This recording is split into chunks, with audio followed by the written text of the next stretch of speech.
Eu vou falar para você um pouco sobre o início do SLAP aqui no estado do Rio de Janeiro.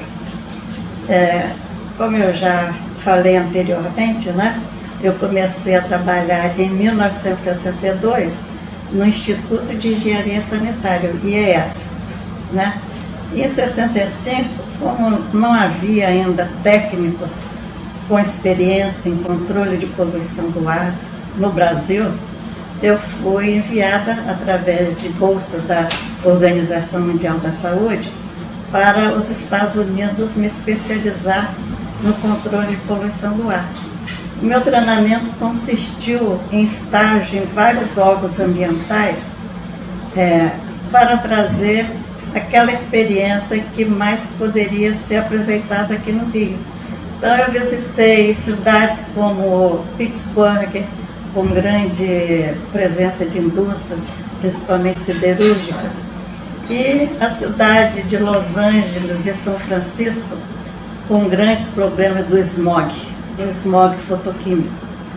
No meu estágio em Los Angeles, eu fiquei conhecendo o sistema de licenciamento ambiental deles e gostei muito.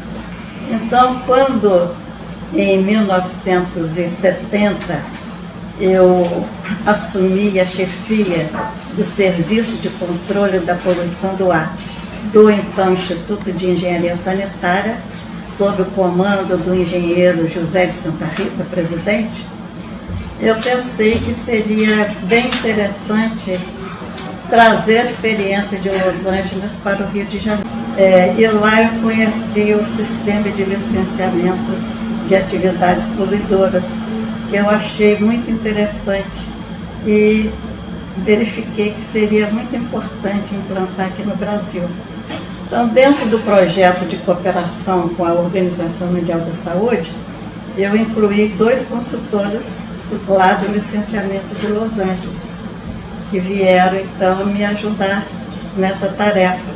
Então, de 1970 a 1974, eu fiz uma pré-implantação do sistema de licenciamento de atividades poluidoras. Nessa época, eu contava também com a colaboração de 2 engenheiros do Exército da Salvação Americano, que também me ajudaram muito. Então, como eu iria implantar esse sistema no Rio de Janeiro? No momento, não havia clima para se aprovar uma legislação. Era aquele momento de construção de Brasília, mudança para Brasília. Então, eu pensei em fazer uma implantação através de cooperação. Eu foquei em 2 áreas. Uma área em desenvolvimento, a Barra da Tijuca, numa situação crítica, onde não se poderia deixar criar aqui problemas de poluição do ar. E novos distritos industriais, onde estavam sendo implantadas a maioria das grandes indústrias. Então eu procurei o superintendente da Barra, o Sudebar, e falei da importância de não termos problemas de poluição do ar na Barra da Tijuca. É interessante que, na época, os técnicos da Sudebar acreditavam que a indústria química não iriam trazer problemas para a Barra. Eu questionei que seria interessante permitir apenas as indústrias farmacêuticas. Então, negociei com eles que os projetos industriais previstos aqui, que eles mandassem para o IES, né, para nós verificarmos se seria adequado ou não, que controles seriam necessários. Foi muito bom que nessa época eu pude conviver um pouco com o Lúcio Costa, que na época também trabalhava com a Sudebar no planejamento da ocupação da Barra da Tijuca. E com relação aos distritos industriais, eu procurei a CODIM, que era a Companhia de Distritos Industriais, chefiada pelo Dr. Ricardo Gribel, uma pessoa muito inteligente, com grande visão, e ele compreendeu perfeitamente a importância de não deixar gerar poluição nos distritos industriais. Então, ele foi tão receptivo que, inclusive, me deu 2 engenheiros para me ajudar nesse trabalho. Um para trabalhar na poluição do ar e outro para trabalhar na poluição das águas. Da poluição do ar é o engenheiro Sinclair, que ainda está no INEP. Então, durante esse período, né, do Instituto de Engenharia Sanitária, de 70 a 74, nós concentramos em fazer um modelo de legislação, desenvolvemos procedimentos, fluxogramas dos processos dentro do setor. Então, em 75, com a fusão, foi criado um grupo de trabalho de transição, né? E a parte de poluição, naquela época não se falava ainda em meio ambiente, né? Se falava em poluição. Foi chefiada pelo engenheiro Haroldo Matos de Lemos, que veio a ser o presidente da FEEMA, que ele propôs a criação da fundação, e levamos essa proposta do licenciamento para ele, e ele aprovou a ideia. Por sorte, né, ele montou uma equipe de profissionais de alto nível que fez uma implantação com grande sucesso, né? Eu destaco nessa implantação um setor que ele criou, o PRONOL, que é o Programa de Normatização. Isso foi fundamental, padronizar não só novos padrões, ou todo tipo de diretrizes, procedimentos, fluxogramas. Isso deu uma organização muito grande ao órgão e permitiu que a implantação fluísse muito bem, né? E nessa época não tinham muitas normas implantadas, né? Nem em nível estadual, nem federal, enfim. Você teve que lidar com essa ausência de norma, né? Agora, por que eu propus esse licenciamento em 3 níveis? Licença prévia, licença de instalação e licença de operação. Para ser sincera, eu não me lembro exatamente se o sistema de Los Angeles englobava as 3 licenças. Aqui nós sentimos essa necessidade. A LP é inquestionável, a LO também. A LI era meio duvidosa. Mas por que nós optamos pela licença de instalação? Porque naquela época, para ser sincera, ainda o Estado não tinha uma engenharia de meio ambiente bem desenvolvida, sabe? Quase não existia consultores de meio ambiente, as indústrias não tinham equipes de meio ambiente. Bom, então, assim, eu acho que o trabalho que eu realizei preliminar ajudou muito na implantação do licenciamento. Mas o papel do Haroldo, com a sua estrutura que ele montou, foi fundamental. O que mudou da FEEMA para o INEA? Então, o departamento de poluição era administrado por função.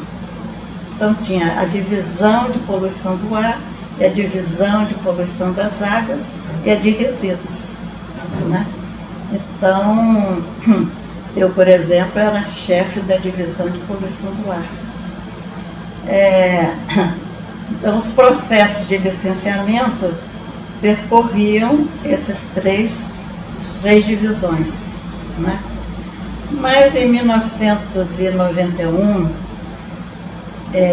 assumiu o governo Brizola e assumiu a presidência da FEEMA, o Armando. O Armando veio do município, ele era um ótimo arquiteto e fazia uma grande administração na área municipal. E ele, então, decidiu mudar a forma de administrar. Em vez de administrar poluição do ar, poluição da água por função, ele implantou uma administração por atividade. Então, uniu os técnicos, analisavam tanto a poluição do ar quanto a poluição das águas. Foi uma nova forma de administração. perdeu-se um pouco e ganhou de outra forma, sabe? Eu acho que o licenciamento se tornou mais eficiente, mas perdeu-se o planejamento, sabe? Porque, por exemplo, com poluição do ar, nós vimos a questão poluição do ar. E com isso nós podemos realizar várias melhorias fora do licenciamento. Entendi. Por exemplo, nós fechamos incineradores, né? Nós exigimos o diesel de baixo teor de enxofre para os ônibus, porque causava muita poluição em Copacabana. Então nós estamos atentos aos problemas de poluição do ar, buscando soluções. Nós fizemos a relocalização de pedreiras. Então nós focávamos nos problemas e buscávamos a solução, sabe?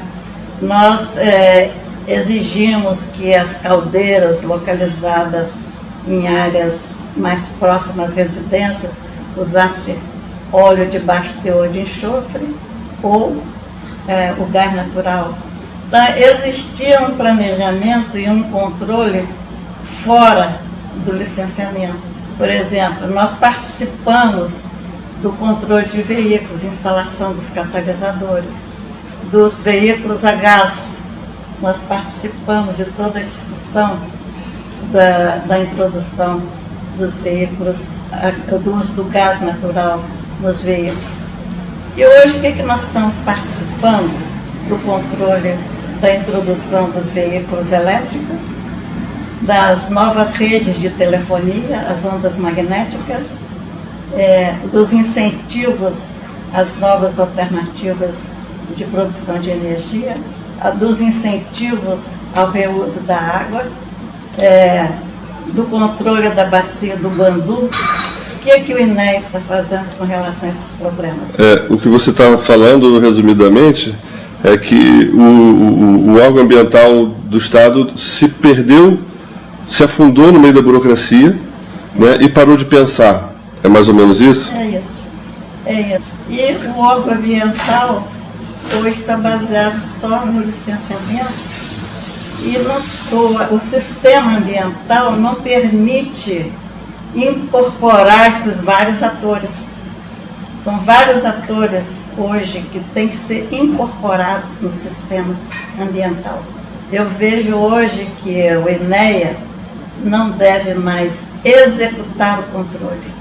Ele deve auditar o controle e abrir o sistema para a participação dos vários atores.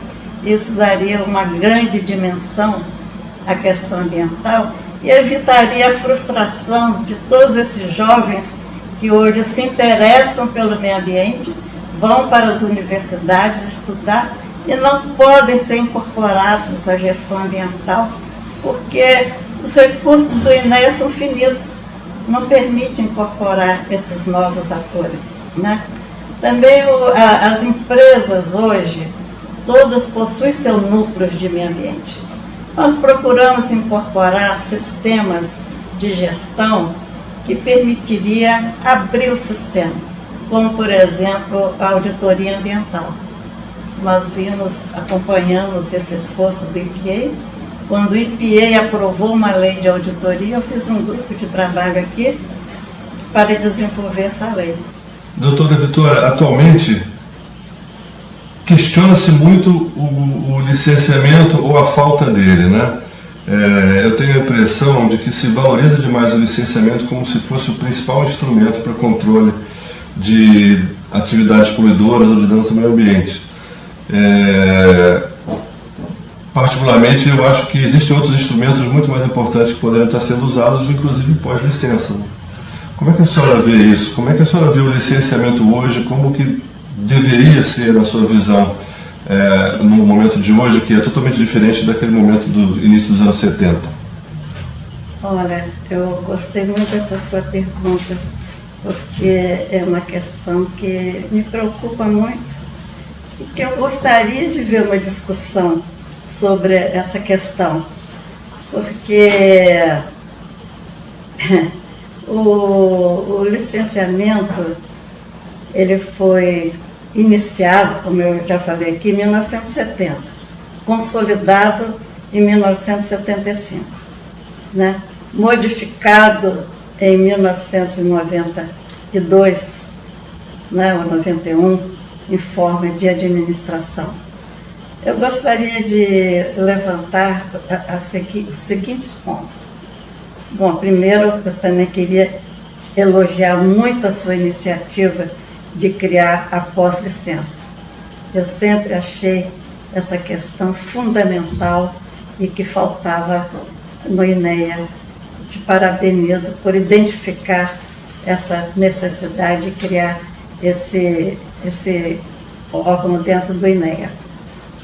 Mas, analisando o licenciamento, eu gostaria de fazer a seguinte análise. O licenciamento foi criado nesse período, né? De 70 a 75. As condições eram umas, hoje a condição é outra. Então, ele foi concebido para aquele momento, né? Que momento era aquele? Ele era um momento que não tinha os órgãos ambientais estaduais. As universidades ainda não estavam envolvidas na questão ambiental, né? Então, também as indústrias não tinham um técnico em meio ambiente. Eu lembro em 75 que eu fui visitar a CSN, não tinha ninguém para me receber. Eu fiquei um tempo na portaria para ser atendida, eles lá pesquisando qual seria a pessoa que poderia falar comigo. Quer dizer, não tinha um técnico de meio ambiente, a CSN, em 1975. Então, o órgão ambiental, acho que, não sei se eu já comentei aqui, né, precisou assumir toda essa responsabilidade, até de auxiliar a indústria a escolher seu sistema de controle, o melhor sistema, daí a importância da LI naquela época. Mas hoje é outra realidade, né? Hoje nós temos muitos consultores, as universidades têm programas de engenharia ambiental, gestão ambiental, jovens interessados no meio ambiente, querendo participar. O INEA hoje precisa se abrir. O sistema de gestão ambiental é muito amplo hoje, são vários atores, e o INEA está fechado, então não consegue abrir para esses vários atores atuarem na questão ambiental. Então, essa para mim é a questão principal de uma revisão do sistema de gestão ambiental. Para mim, hoje, o INEA não deveria mais executar o controle, ela deveria auditar, deixar o sistema fazer o controle. Então, doutora Vitória, nessa linha de raciocínio, a senhora entende que um sistema aberto, né, envolve dar mais responsabilidade aos responsáveis técnicos, né, das empresas, no sentido de acreditar mais neles e eles assumirem a responsabilidade pelas informações que eles prestam, e o órgão ambiental passar a fazer o controle no pós-licença, uma vez, né, licença concedida, e lá verificar se aquilo que foi combinado está de fato sendo cumprido. É mais ou menos isso? É exatamente isso. Eu acho que essa é uma das linhas, né? Por exemplo, nos Estados Unidos, os gerentes de meio ambiente das empresas, eles são registrados no órgão ambiental, assumem a responsabilidade e são obrigados a passar por cursos de certificação periodicamente. Então, é dada a responsabilidade ao gerente de meio ambiente das indústrias, né? Então, assim, a função do órgão ambiental muda muito, principalmente depois de uma lei de crime ambiental. Hoje, com a lei de crime ambiental, a função primordial do órgão ambiental é fazer normas, leis e normas, e monitorar. Com isso, o órgão ambiental poderia voltar a fazer o planejamento que era feito antigamente na FEMA. A FEMA tinha plano de despoluição da Baía de Guanabara, plano de despoluição do Rio Paraíba, das lagoas. A própria Yara Verocai falou que desenvolvia planos por ecossistemas, né? Hoje não se tem. Por que está a bacia do Guandu com essa poluição toda? Porque eu não vejo hoje o INEA com esses planos de despoluição dos ecossistemas. Por exemplo, eu quis implantar algumas ideias dessa lá no licenciamento, mas eu vou te dizer que a resistência é grande. A resistência, principalmente dos políticos. Sabe? É um poder grande. O licenciamento representa um poder muito grande. E, então, é difícil. Nós usamos o modelo americano, mas um modelo de 50 anos atrás, mas que ninguém está indo lá ver como isso evoluiu. Era preciso que, já que nós seguimos o modelo americano, ver como evoluiu. Eu acho que está na hora de se discutir um novo modelo de gestão ambiental para o Brasil.